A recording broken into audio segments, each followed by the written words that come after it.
I would love to ask you Okay. both, what do you think is going to be the future of queer entrepreneurship? Because we've been talking a lot about the past and about the present, but as you know, many of our episodes are available also for years after. Do you think it's going to get better or worse? I think it's gonna be better. But I'm always optimistic, by the way. Yeah. Let's talk for and about the LGBT communities around the world. I'm Michael Ross, and this is Straight Friendly.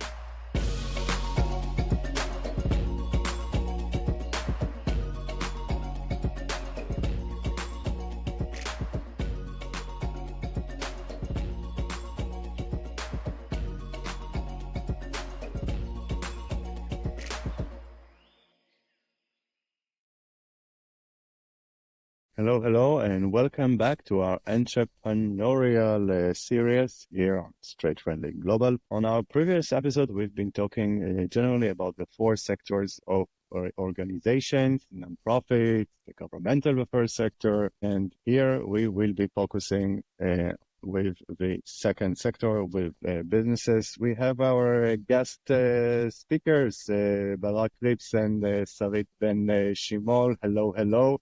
We really recommend you also to listen to our previous episode where we've been talking about governmental and nonprofits in relation to LGBTQ plus entrepreneurship and activism, and even also innovation. In this episode, we'll be dealing even more about innovation. So with us, Sarit Ben Shimol, who's an expert in diversity and inclusion as a consultant. She's a former CEO of Pride of Lionesses, an organization of parents of trans children and mother of a young transgender man. Hello, Sarit. Hello.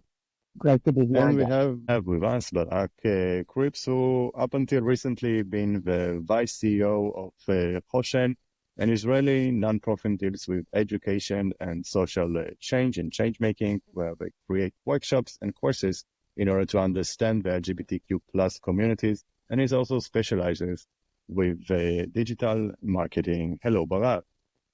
Hello. Nice to be here again. Good to have you both here. So before we will dive into the subject of the types of different LGBTQ plus businesses and entrepreneurship, let's start first of all with generally talking about the second sector, what is known to be the private sector. So the goals for entrepreneurship in the private sector is to maximize profit. So if we will think about huge corporates that we might know about, such as Coca-Cola, that we all know, when you have investors, it's a lot about maximizing the profit. Sometimes can contradict with social change, yet it also have so much of an impact all around the world. I mean, like all over the world, we do know about corporate organizations. We even see how in these days, when we are bypassing through a technological revolution, the revolution also of data, that in some cases, technological companies even have much more effect and money than some of the governments that we might think about. So like, for instance, if we will compare between the yearly budgets of third world countries, either if in Africa or in some other places. So for corporates like Meta, Facebook, and so on, Apple, sometimes they have much more budgets and so much of effect. We will be dealing also, of course, with startups and technologies here in this episode. For the private sector, we have to emphasize also solo entrepreneurship many times when we talk about business, and also if we check the materials and the studies and the research all around the world related to business and entrepreneurship. So usually many times the discourse, first of all, very masculine, we have to say, and very much about huge corporates. But actually, current data shows that most of the entrepreneurs and the businesses are actually solo entrepreneurs, which is very interesting. We're in times also where digital content and digital tools allow us to create different initiatives and have impact just like here with this podcast, without being a huge corporate of media and sponsors and commercials. Actually, today we have so many tools that allow and shape the whole way people do business. Current research also finds that actually more than 80% of the solo entrepreneurs are not willing to recruit huge teams. Usually they would just like to recruit and work with a bookkeeper or a tax consultancy and maybe sometimes administrations. This is a very important also for our discussion here, because when we talk about businesses, it's not just about corporates and the big companies that sometimes we might think about when talking about business. So the income models are income sources are dependent mainly on paying customers, on having clients.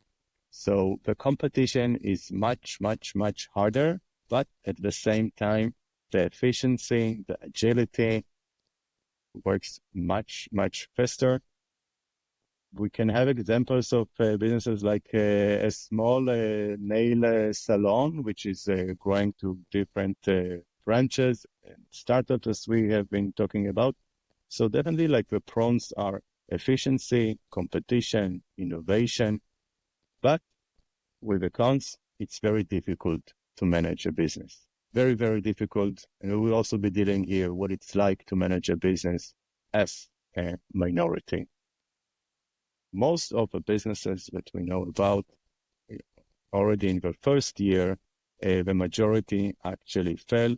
Many times the reasons for the failure are actually not for not having a good business, not because of not having a good product, but many times it's about cash flow issues, it's about issues of experience, and sometimes also issues of legislation.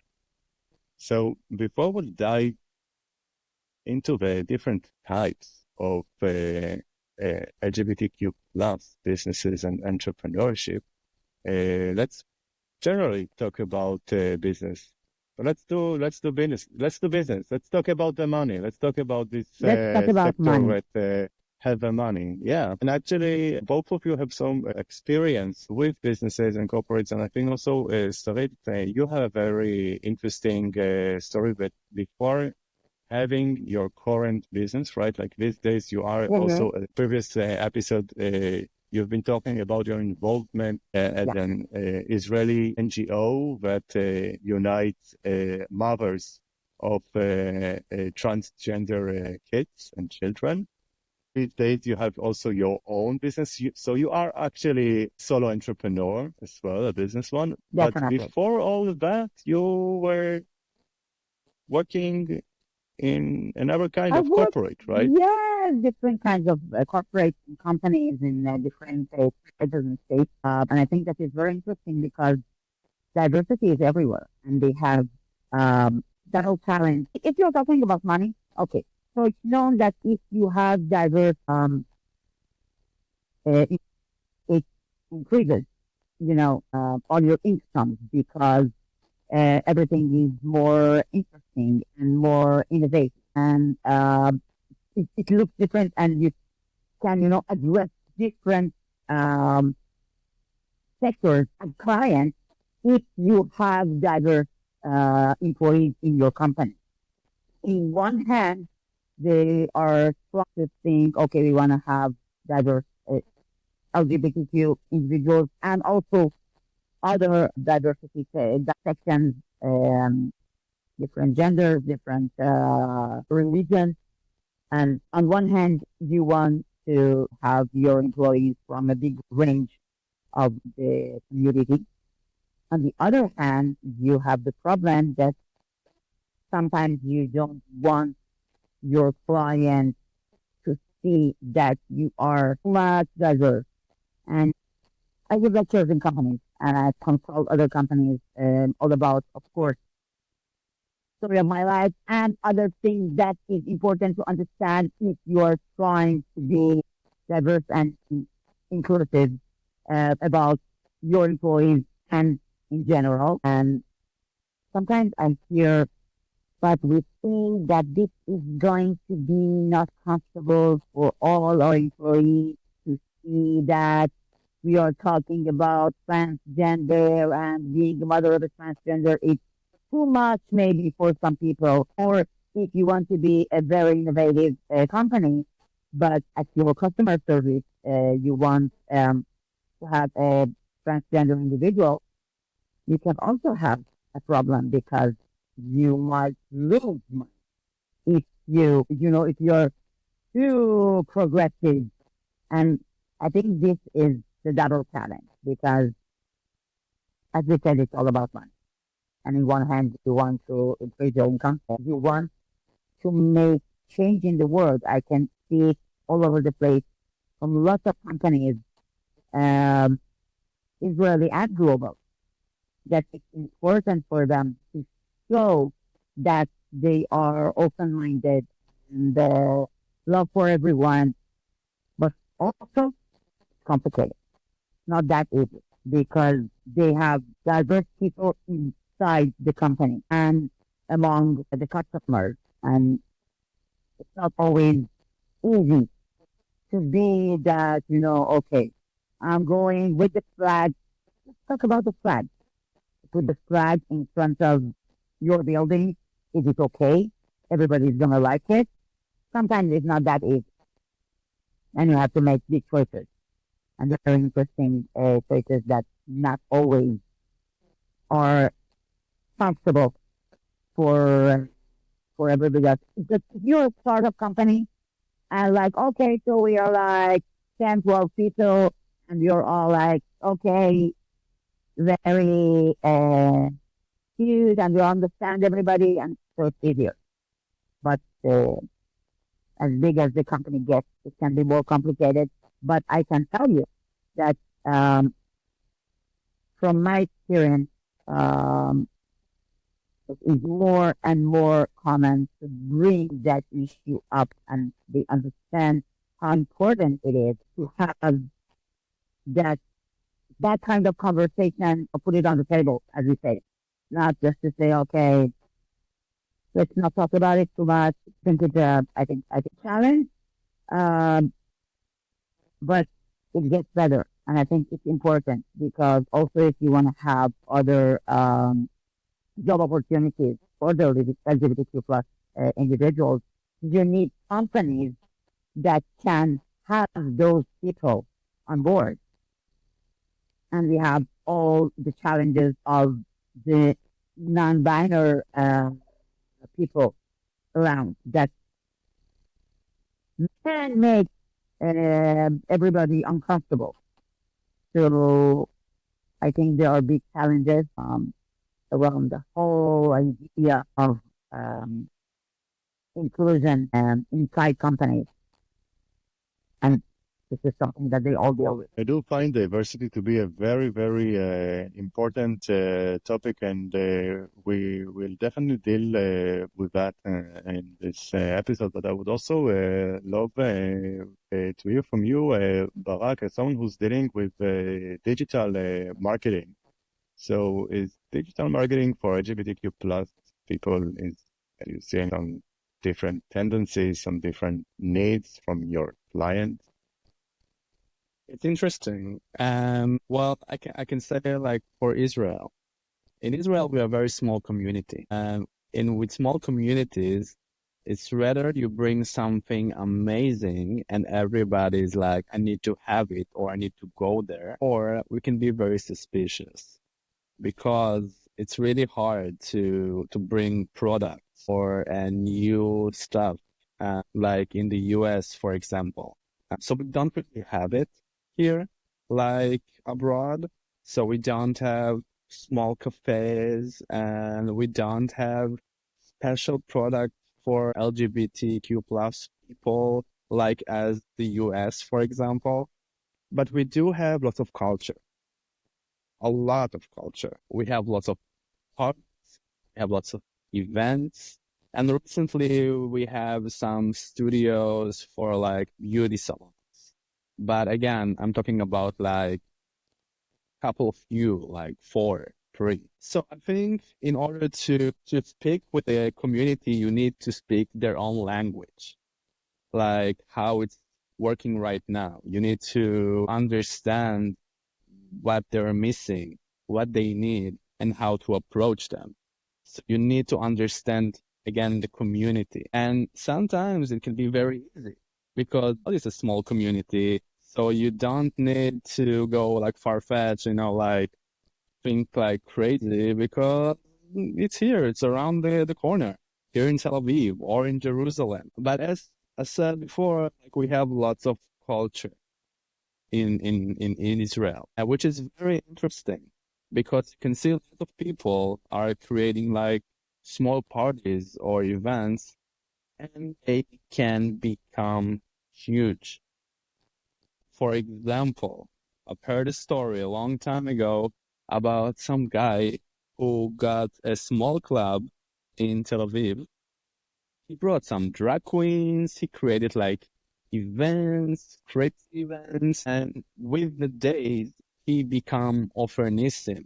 So Ofernissim right now Wow. is like the largest DJ in Israel, probably the one who collaborated with Madonna, and he's couple of times in a year, in normal year, not like now, creating mega party for the LGBTQ plus community and actually for everyone. Like with right now, so everybody's like going there.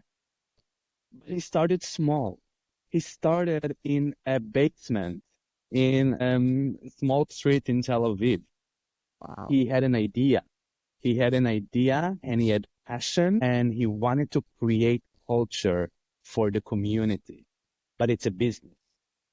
This is what's really important to understand that. And right now, nowadays, again, you can see lots of people are trying, lots of people are creating parties, events. They are becoming also very creative. They are going right now to do like parties in the desert, for example. It's a new concept that we are having right now. Let's go outside of the city and have like a rave. And we need to understand it's a business, but sometimes it hits the community, so we don't really see it because we are like, it's the same people. They're like, I know them. They're friends of mine, the DJ, but they're earning money for this. And I love it. It's shifting us. And also for you, like you said, like in the previous episode about like voguing, it was so inspiring for you. Let's see what happened in the US. Voguing became pageants, became drag pageants, became RuPaul Drag Race. It's huge. It's global. So you did a good idea. You also can see how it all affects everything. I mean, like for instance, the example of RuPaul's Drag Race brought to the conscious in so many countries the voguing culture and also the drag culture. So we definitely see these kind of correspondences between the different sectors. I have to admit that for me as an entrepreneur and also as a lecturer, for me, the issues of LGBTQ plus economies and startups and businesses is for me the most interesting one. So I will really try to hold myself and be focused here in this discussion, which I'm very passionate about this subject. And actually, while you were both talking, I realized that I want to present actually something here, something which I was not planning to do. We have to take into consideration the fact that LGBTQ plus people are a minority group, just like any other kind of a minority. It can be a Jewish minority in some other country. It can be also characterized by race, by color, by language, By and gender, probably and gender, and women, many I other mean, ways. women all over the world are Exactly, discriminated and just because of being women. so we do know about also in business also, but both for clients and for entrepreneurs, that there are some very interesting data and research that deals with minorities. I think what's also very interesting here is the fact that we have to take into consideration a term which is called minority stress, that every kind of minority suffers from. As a minority, let's say the example of women who are actually not a minority. We have more women than men in societies, yet But culturally, yes, it yeah, but they exactly. suffer from minority threat. And we cannot But also Very that good. much differentiate with the impact of the LGBTQ plus movement and revolution correspondence with other revolutions, also with feminist movements as well. Now, what we see that if a person holds several identities of a minority, what I call usually having a double minority identity, Yeah. so in one hand, it creates some problem, but also what I say always in entrepreneurship, and especially for business entrepreneurship, that every problem is an opportunity. So if we divide for a moment between the entrepreneurs and the clients, so for the clients who are LGBTQ plus, we do know, according to research, that most of LGBTQ plus people make daily decisions in order to avoid discrimination. And discrimination is related not only to the clients, and as Barak, you also have mentioned about having the language. Actually, you both mentioned that, but also it's not only about the diversity, but it's also about having a language, a dialect, someone who understands. And we do know that for people who are minorities, especially also for LGBTQ plus people, if they went to some business where they felt comfortable, most probably that they will return to. And I also want to share here some very current data, which is related to entrepreneurship. And we've been talking about investment and about this big corporates and like very, very masculine environment. And it's actually very much also affecting entrepreneurs who deal with LGBTQ plus issues. As someone who was working on creating a global startup, I can't tell you about the so many experiences that I had around that. And throughout my journey, I discovered many different organizations and VCs, venture capitals that invest and help LGBTQ plus entrepreneurs. There's even one organization which is called Start Out that helps entrepreneurs who are LGBTQ plus to form their startups. And I would love to share here some data. I was talking about it also at some global conference of New York University about the future of the workspace.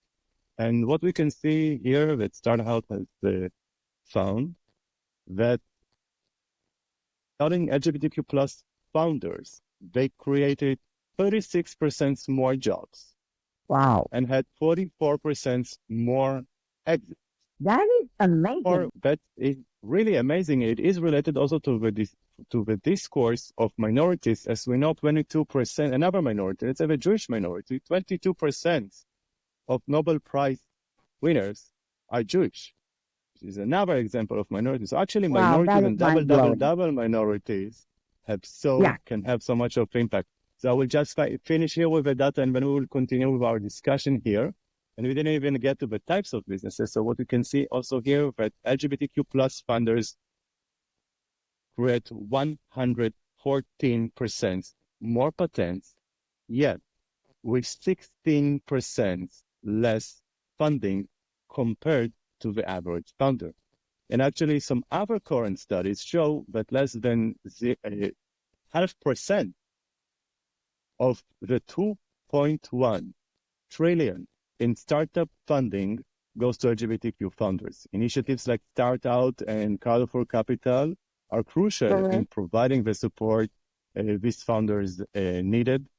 And LGBTQ founders face unique challenges in the startup world. An organization like Startup help them, and they offer them vital resources and network to help overcome these barriers. And promoting diversity in startup funding isn't just about fairness, it's about fostering innovation and supporting LGBTQ plus funders to ensure a richer and more inclusive tech landscape.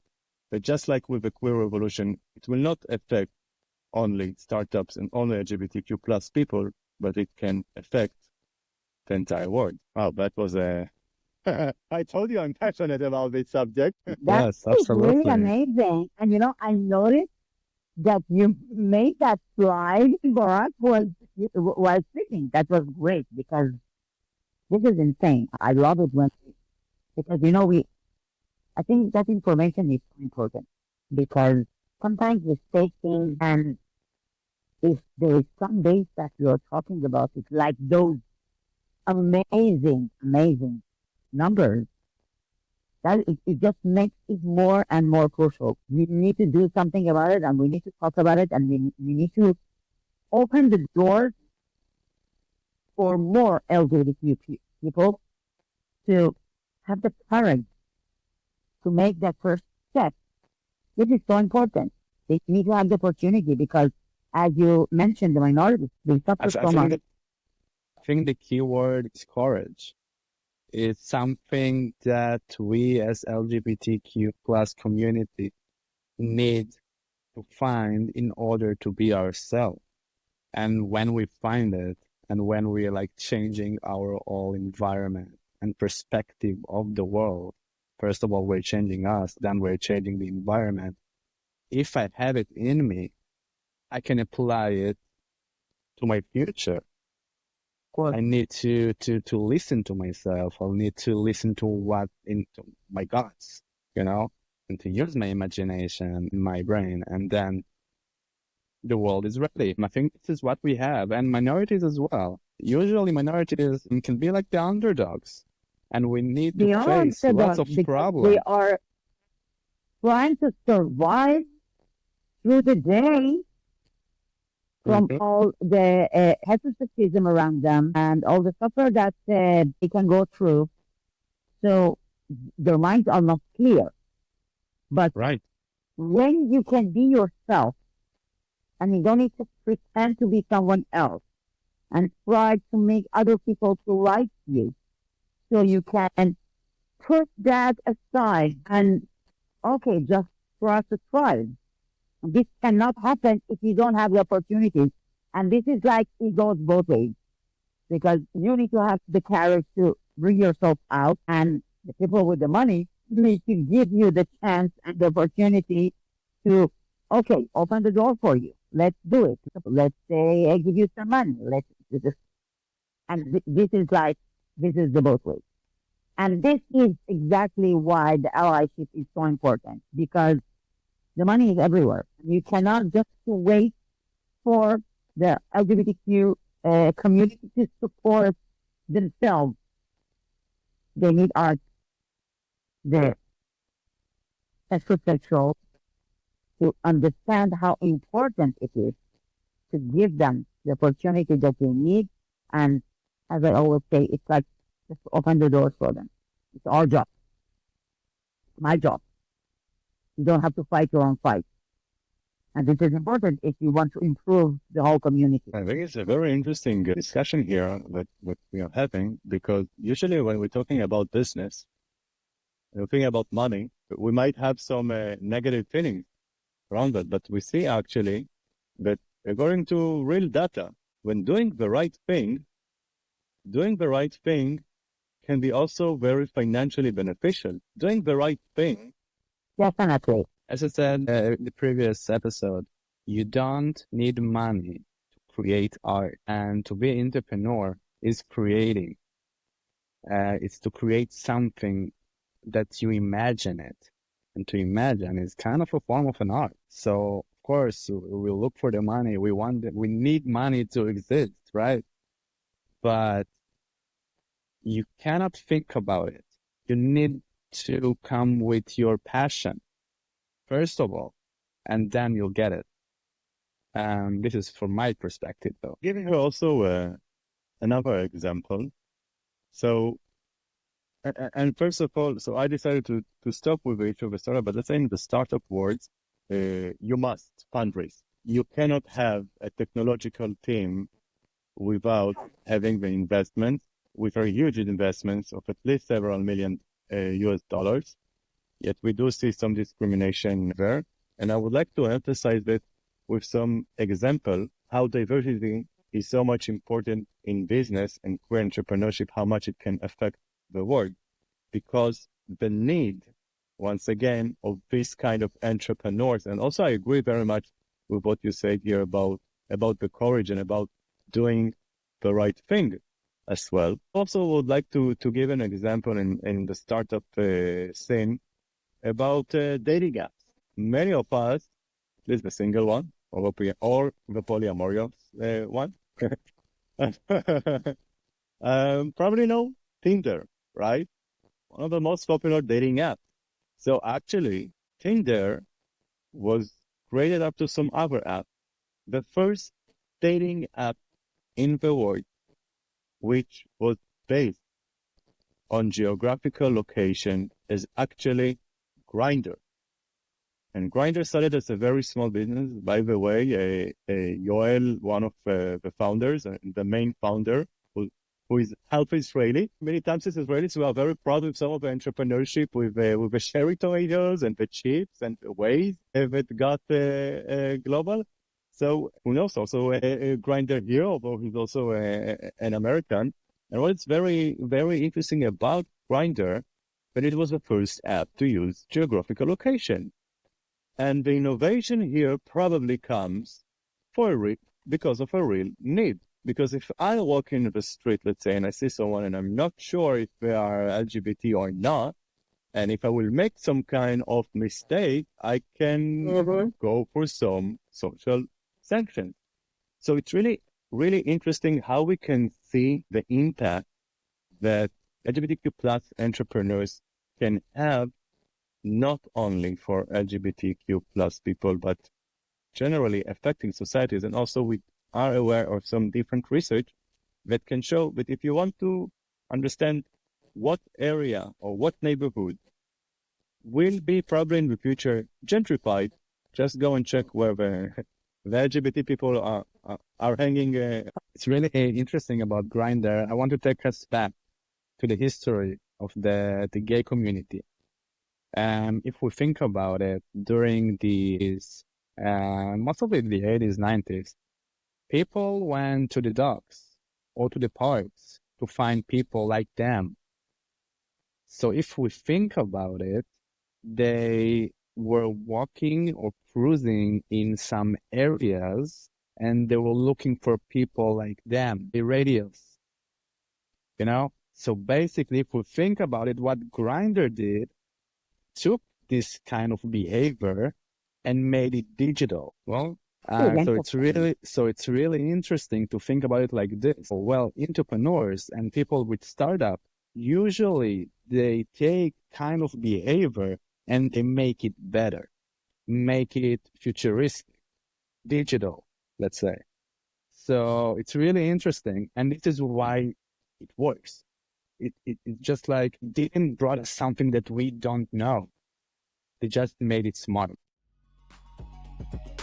Let's talk for and about the LGBT communities around the world. I'm Michael Ross, and this is Straight Friendly.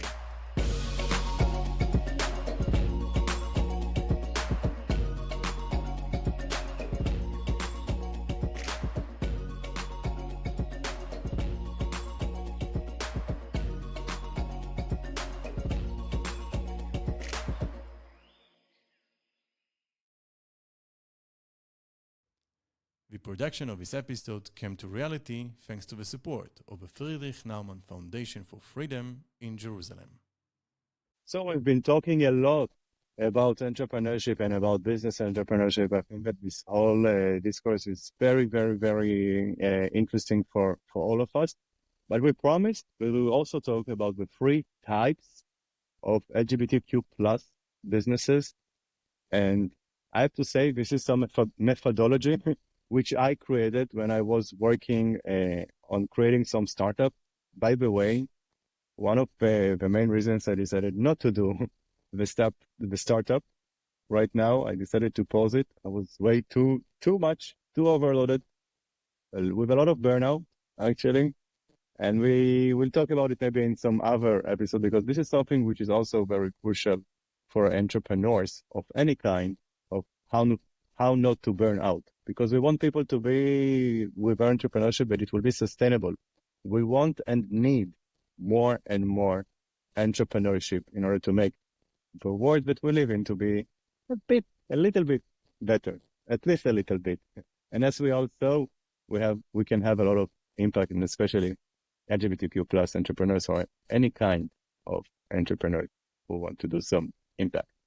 So, and another reason that I decided about postponing this stuff of a startup is actually the events of October 7th, which are very painful to all of us. And this is something that which we haven't been talking that much in these recordings, but we definitely among us in the preparations we were discussing that, and I think this is probably a complete different subject that we will keep for another time.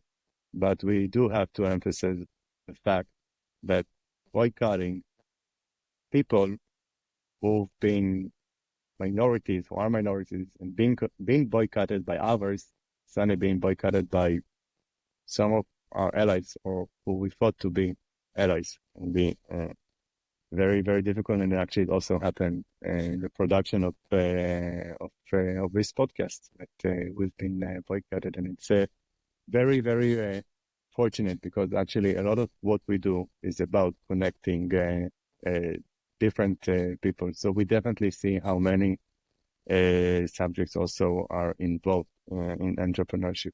But anyway, when I was working on creating my own startup, so I had to do a lot of research and to understand better what LGBTQ plus businesses are. And I created this kind of free definitions or free separations or characteristics, just as we had about the four sectors. So to try a bit to explain about the different types of LGBTQ plus businesses. Actually, it's related not only to businesses, but let's focus with businesses. We are about also to finalize this episode. So I'm in advance. I would say that I might be not completely politically correct, but just for the practice of understanding better the economies. So here are the three types. So the first type of LGBTQ plus businesses or economies. So usually when people talk about that, it's about what I call being friendly, a gay-friendly business. We can see in many different cities around the world some stickers that mention that people are welcome there, which is a nice thing to see compared with some recent events that took place just before COVID, around those years, 2019 and 20. So we saw, for instance, in Poland, how there were stickers of actually of LGBT free zones, which were not allowing or saying that we don't have LGBT people or LGBT people are not welcome here. So while having this kind of awful situations, so we do see the importance for that. Yet, being friendly, like for instance, companies that change their logo and branding around Pride Month, it is an important thing, but there is also a whole and lot of industry around that. Which businesses that present themselves to be LGBT friendly or gay friendly, do they have also workers who are transgender, for instance? Do they deal with the different issues and pain that happened around LGBTQ plus communities? And usually, in most of the cases where the academic discourse deals with queer economies, so this is actually what is being dealt with. And that's why I hear many times from different activists that they say that there is no such thing as a queer economy. And I would say that I disagree with that. And I think that one of the mistakes that people do is when they talk about LGBTQ plus businesses, they talk about the first kind. The second kind of LGBTQ plus businesses deals with the orientation, the sexual or gender orientation of a business owner. So like, for instance, if I want to have a lesbian plumber, for instance, or I would prefer to go to a hairdresser who is also gay. Now, for sure, probably I will feel more comfortable in a place like that, but this has nothing to do with the product. And the third type of LGBTQ plus businesses are focused with the product, actually. And I would say that for me personally, this is the kind of businesses which are the most interesting for me, where I care about the product. And actually, Sarit also we can also emphasize for her case as a person Unlike me. who. So tell us, tell us a little bit Okay, about like. I'm the third section. I think I had a vision 7 years ago. When my son started his transition, we had to go through our journey, insane journey of understanding that we had a son, not a daughter, and all we went through for the first year and understood how difficult it can be and how my son could never have the choices and the opportunities that he has now if we could not make that change. So I decided that I'm going, to make this my life project, and this is what I do for the last 6 years. I give lectures, and I go and have workshops in companies and in different places just to help the heterosexual individuals in the company how to understand the LGBTQ plus individuals, because this is something in your mind that you have to switch. I told you just before, we all have binary minds. We cannot understand if something like, okay, it doesn't work. If I see something that it's not in my mind, so I need to make my mind flexible. The flexibility that you need. And this is what I do. And also, I advise to families, and I accompany either managers in companies or families or the LGBTQ plus individuals themselves, how to deal with the situation that they need to deal with, and how to make their lives better, and how to improve themselves and their families and their companies. And I believe that this is something that's needed, and it's needed from me as a heterosexual woman. And this is what my business is all about. This is what I do: diversity and inclusion consulting all over the country. And I really believe that this is key to having a better community. And it's on us, my responsibility to do that, not my son's responsibility. He doesn't need to go and fight the darkness. I need to do that for him. So this is my business. And as you said, it burns inside me. We had our conversation previous, and you know how I think this is important. So I am proud to be the third section. That this is my business. Proud of this.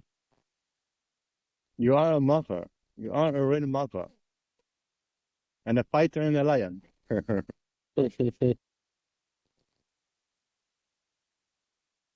Amazing. Think like if companies want to change their logos on June, they should, for that, invite you to their offices. Like, let's make it a law. Let's make it like a community, like LGBTQ plus community law. One of my If hashtags. you wanna change it. I have few hashtags during the Pride Month at June, and one of it is Pride all year round, because it's not only, and the other one is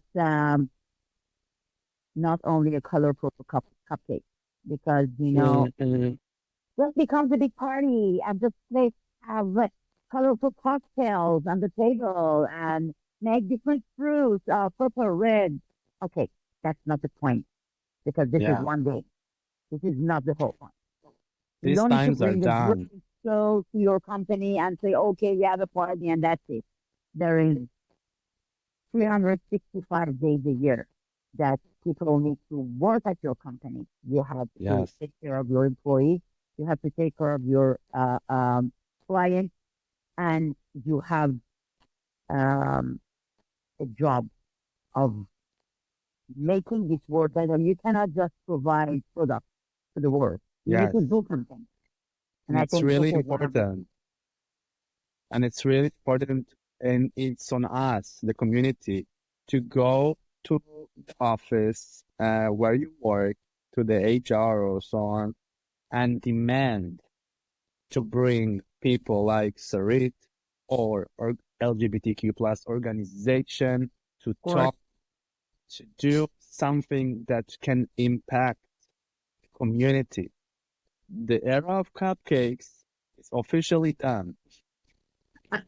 And that's it. Nice to have. It's nice. I like cupcakes. I like Of colorful course, donuts. Declan. I love it. I love those disgusting colorful donuts. But and it brings us to the first step, the gay friendly businesses. Because if you want to Yes, be friendly, it's not okay. You have a flag, right. you change your logo to the gay flag colors, and it's Yes. not over with that. And Just it's really begin. important, right? But on advertisement perspective, it's Mm-hmm. also really important. The people know it. Like the social media sees it. If you are not an LGBTQ plus ally during the year, or if it doesn't match your DNA, your company DNA, people will notice it and people will comment on these logos. We have again like zero tolerance for people who is trying to pink wash the community. So it's really, really important. Like times have changed. And yeah, but again, it's on us. It's on us, the community in the company. Definitely. Well, and although I can say that, like, for me, as someone who also gives lectures and deals with LGBTQ plus stuff all around the year, that it's extremely, extremely difficult when you have like one season in the year. And like, if people really want to make business, I think it has to be like all around the year. I think there should Yeah. be some more advocacy around it. I know, like for me, honestly, Pride Month is the worst month of the year. Like I'm dead. Too much. Let us also deal with activism, not only with business, right? But Right. But it's also Well, really good for the company. Let's say, like, we're talking about uh-huh. entrepreneuring, like, what's good for your business. Like to have this DNA, like to say, like, hey, I'm liberal. I'm here for the community. I'm here for the people. This is how you do marketing nowadays. Like almost every company have few agendas, not only one agenda like before, like I'm here for recycling or I'm here for whatever. You can have a couple of agendas. And the LGBTQ plus agenda it says you are a liberal company and you see the people and people sees that and then they feel safe and they want to buy from you. They want to interact with you. So it's amazing. It's really something that you can use in favor to create like benefits for your company, right? But again, there's ways to do it. And I guess and I believe that almost every LGBTQ plus community all around the world can provide you the information and the knowledge and how to do it correctly. yeah.